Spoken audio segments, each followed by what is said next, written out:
What do you think? How far away do you think we are from the river? 125 kids. How have they been so far? What is their thinking on it? They're okay. They're a little kind of wigged out from all the sirens and the storms and things. How are you feeling? Emotional.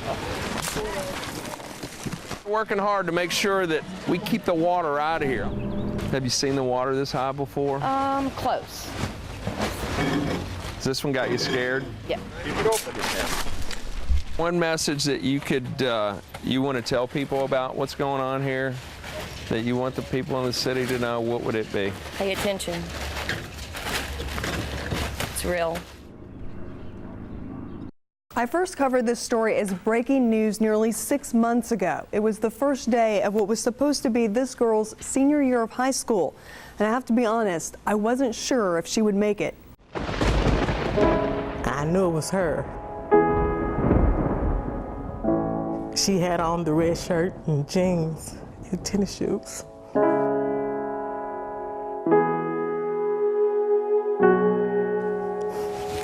That she had when I dropped off at school.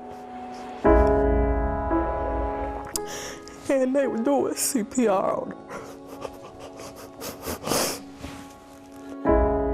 her. Pictures tell the story of the electrical current that entered through her side, burnt her bra, and exited through both of her feet.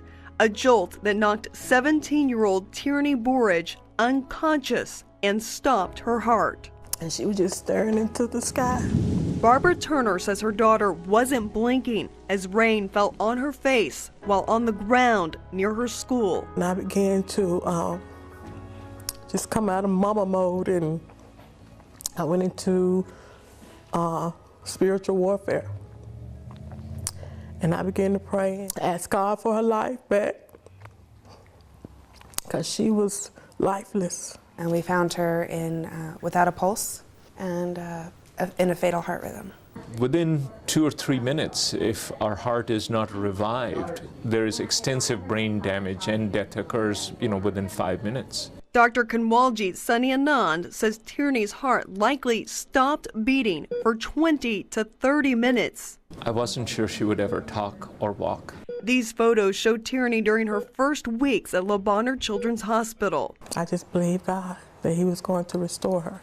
Step by step, she was restored and woke up for the first time at a hospital in Atlanta. And they was rolling me down the hallway, and I was looking up at the ceiling. I could see the lights passing by me. It was really frustrating because I was trying to talk to my mom, and she couldn't understand what I was trying to say.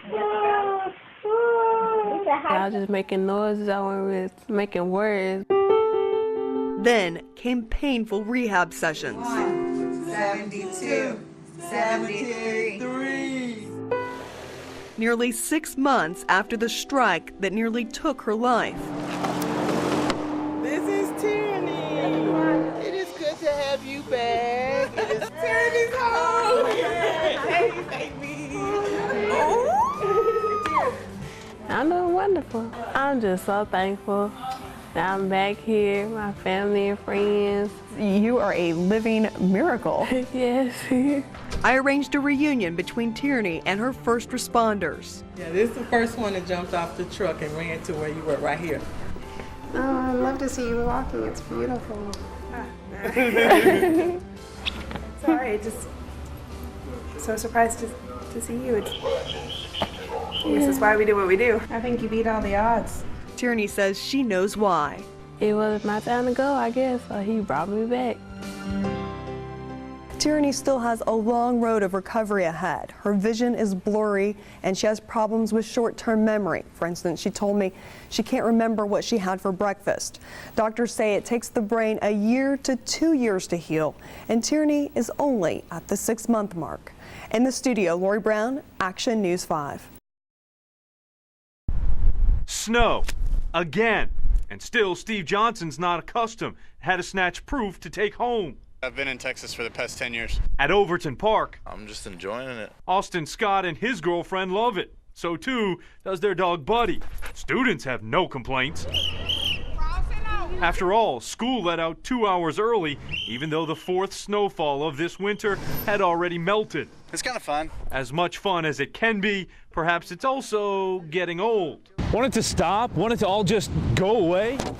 Too bad it's not that easy. Works for me. Action News 5 meteorologists forecast another potential round of white stuff on Wednesday, which would make the 5th of this season in Memphis. So what's the deal with all this winter weather? You can't really tie it to any one thing. There's possibly something to do with La Nina, which is very cool water over the Pacific. So enjoy it while it lasts, or hate it while it lasts. Either way, there's one guy who won't be here. Yeah, I'm kind of looking forward to getting on the train and heading south. Should it snow again? The Lord has the last say so. He already knows. Everybody get what's coming to him. Oh yeah, that's for sure. Katrina Jones describes the past year as hell on earth. I don't know why this happened to me. I feel like I'm a good person. She and 2 co-workers were severely burned during an explosion at Kilgore Flares in Toone, Tennessee, September 14th, 2010. I can't remember whether I heard the bell first or seen the fire first. When I ran out the door, they were like, Katrina, you're still on fire, Katrina, you're still on fire. And I started just beating my chest and everything. Then I rolled down the hill in some grass. Employees at Kilgore manufacture explosives. On the day Jones was burned, state officials found the site overloaded with flammable materials. The Tennessee Division of OSHA recorded 14 violations, some considered serious, meaning there was a substantial probability death or serious injury could result and the employer knew or should have known about the hazards. You working safe, you don't never think nothing's gonna happen, but you should think something's gonna happen with what you're working with.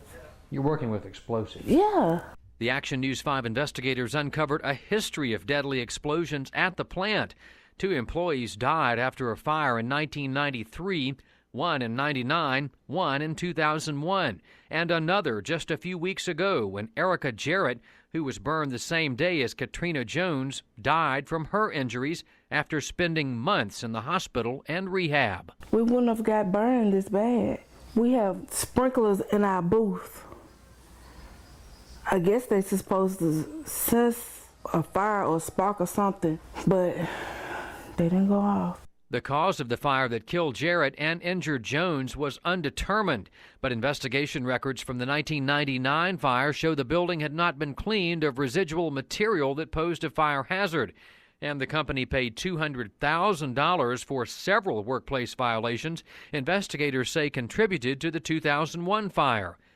Kilgore was fined more than $300,000 after last year's fire. Sometimes I feel like just giving up and just breaking everything.